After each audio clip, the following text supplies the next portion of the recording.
Recording in progress. Baik, Assalamualaikum warahmatullahi wabarakatuh. Pertama dan terutama sekali, marilah kita panjatkan syukur kepada Allah Subhanahu wa Ta'ala yang telah memberikan kita kesehatan sehingga kita dapat menghadiri Zoom pada hari ini. Salawat beriringan salam tidak lupa pula kita hadiahkan kepada Nabi besar kita, yakni Nabi Muhammad SAW, dengan hantaran kata Allahumma shalli ala Muhammad wa ala ali Muhammad. Baiklah, sebelumnya perkenalkan, nama saya Yuni Rahma dengan NIM 22089147. Saya akan mempresentasikan materi dengan judul Ruang Lingkup Olahraga Pariwisata dan Olahraga Pariwisata. Baiklah, langsung saja kita masuk kepada ruang lingkup olahraga. Untuk ruang lingkup olahraga itu sendiri terbagi atas 3, yang mana menurut Undang-Undang Republik Indonesia Nomor 3 Tahun 2005 tentang Sistem Keolahragaan Nasional, berdasarkan ruang lingkup olahraga yang pertama itu ada olahraga pendidikan, adalah pendidikan jasmani dan olahraga yang dilaksanakan sebagian proses pendidikan yang teratur dan berkelanjutan untuk memperoleh pengetahuan, kepribadian, keterampilan, kesehatan, kebugaran, dan kegembiraan. Yang kedua ada olahraga rekreasi, adalah olahraga yang dilakukan oleh masyarakat dengan kegemaran dan kemampuan yang tumbuh dan berkembang sesuai dengan kondisi dan nilai budaya masyarakat setempat untuk kesehatan, kebugaran, dan kegembiraan. Yang ketiga ada olahraga prestasi, adalah olahraga yang membina dan mengembangkan olahragawan secara terencana, berjenjang, dan berkelanjutan melalui kompetisi untuk mencapai prestasi dengan dukungan ilmu pengetahuan dan teknologi keolahragaan berdasarkan lokasi seperti indoor, outdoor, atau yang lainnya nantinya. Baiklah, kita masuk kepada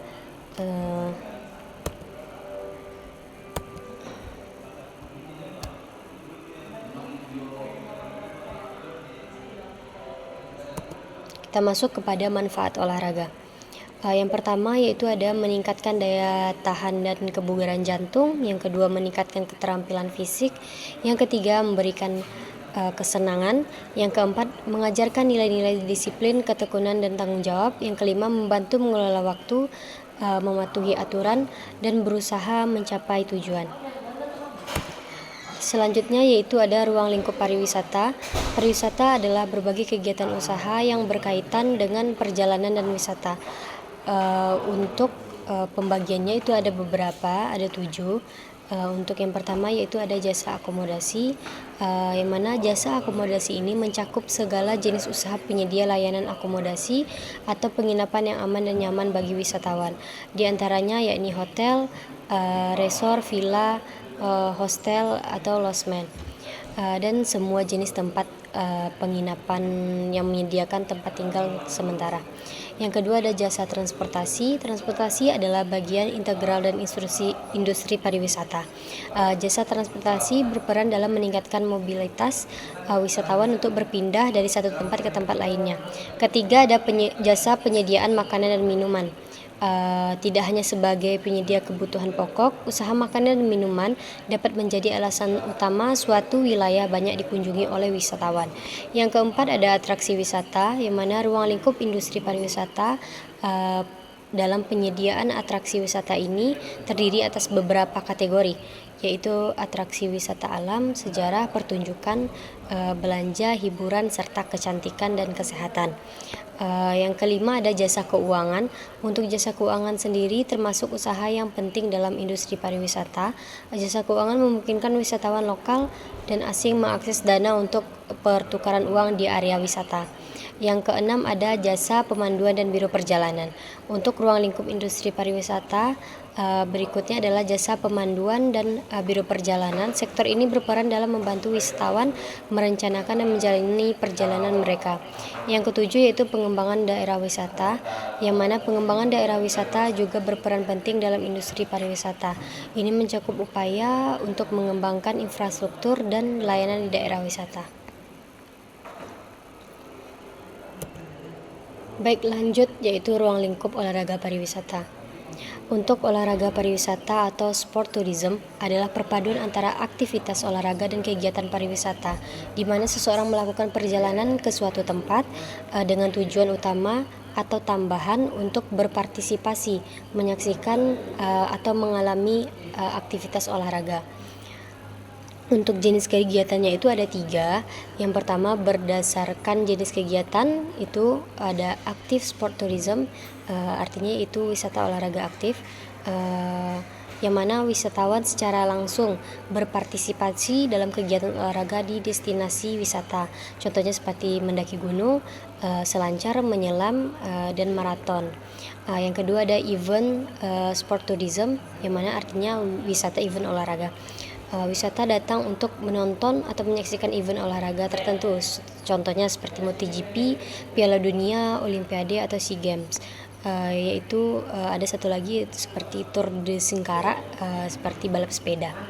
Yang ketiga yaitu nostalgic sport tourism, artinya wisata olahraga nostalgia. Wisatawan mengunjungi tempat bersejarah atau ikonik yang berkaitan dengan olahraga, contohnya museum olahraga, stadion legendaris seperti Gelora Bung Karno di Jakarta. Baik, selanjutnya ada berdasarkan tujuan wisatawan. Yang pertama itu ada kompetitif, yang kedua rekreasional, terus ada edukasi dan pelatihan. Untuk kompetitif ini yaitu wisatawan ikut serta dalam pertandingan, misalnya lomba lari. Yang kedua ada rekreasional, yaitu kegiatan olahraga dilakukan sebagai bagian dari liburan, misalnya bersepeda, santai, atau yoga di alam terbuka. Yang ketiga ada edukasi dan pelatihan, yaitu mengikuti pelatihan dan camp olahraga di tempat tertentu. Berdasarkan lokasi wisata itu ada laut dan pantai, itu kita bisa jet ski atau snorkeling.